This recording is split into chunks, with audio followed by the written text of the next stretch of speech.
Okay, so I'm gonna walk through a couple of the Speedcoach options to help those of you with Speedcoach to do your 1 mile time trial. So first thing is mainly I would say like the top left and right numbers. First of all, you want to go into your setup and then in the display. Oh, well, let's do them first. So speed and distance.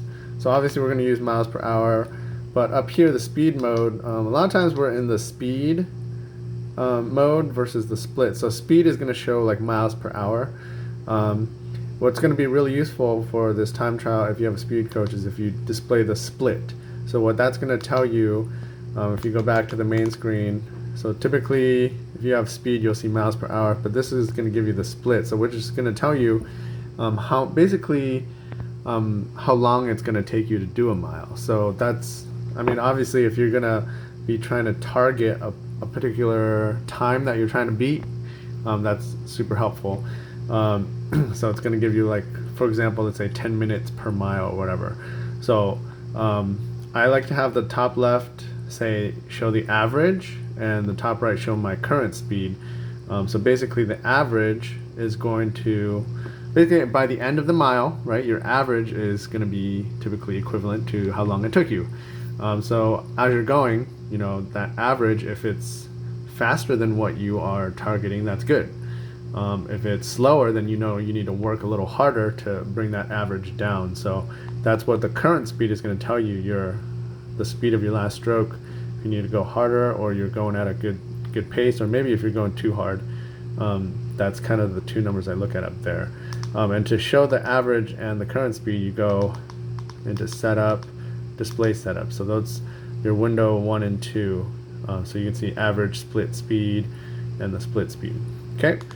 So that's typically the bottom is whatever you want. The left side's always going to change to whatever your time trial goal is. So it's 1 mile, it's going to count down on the left. The right side is whatever you want it to display. If you have a heart rate monitor, I like to put that there. It's just another sanity check to see if I'm actually pushing as hard as I should be. Okay, so setting up the actual 1 mile, I'm going to actually recommend, instead of using the single distance, because we're allowing a running start, you're going to actually go down to intervals. And you'll see this is where I programmed mine. You go in here. It's basically just one interval, right? But by doing intervals, you can choose a countdown timer. So that's super helpful if you're trying not to like press the start button and then immediately try to dive into like going really hard or like losing speed while you press that start button to get your running start.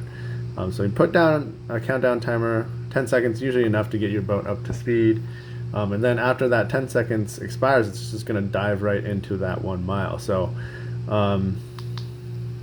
yeah, so once you get that set up right, you go to run the workout, and then once you start this, you can just start paddling. Well, and then that countdown timer is counting down while you're moving that boat up to speed. I wouldn't do more than 10, like if you do 20 seconds, you'll be kind of antsy, and I don't know, it's really up to you. Anyways, so you can see it's going right into that 1 mile. And that's pretty much it. So that's my tips for using the Speedcoach as optimally as possible. You want to make sure you get that GPS lock, obviously. Have it powered on for a while before you get going. Okay. Let me know if you have any questions about the Speedcoach. Once you are done with the Speedcoach, so I guess I should also talk about, so that's for if you're gonna just do the out and back, no pause, obviously. So if you're programming in a pause, then you're gonna, let's do that together right now. So if you're gonna program a pause in, right? So same thing, we're gonna have a countdown at the beginning so we can get the boat up to speed. The 2 intervals are gonna be equal distance. So it should be half mile out, half mile back. All right, so this is pretty straightforward. 2 miles equal distance, 0.5 miles out. The rest time, so we're allowing a maximum of 30 seconds for your turn, and then it goes right back into the second half mile. Yeah, so same thing. once you got that set up, you're gonna hit run workout, and then it'll go into it. So so that basically covers basically the 3 options. So the first one I showed you, which is just the single 1 mile, that's good for if you're doing the loop or if you're just doing out and back without pause. If you want to add the pause, that's what you're going to do, split it into 2 intervals.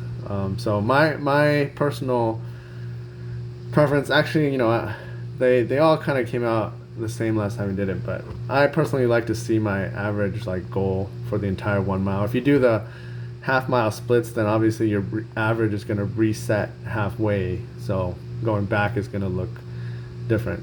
So you kind of just got to pace it that way.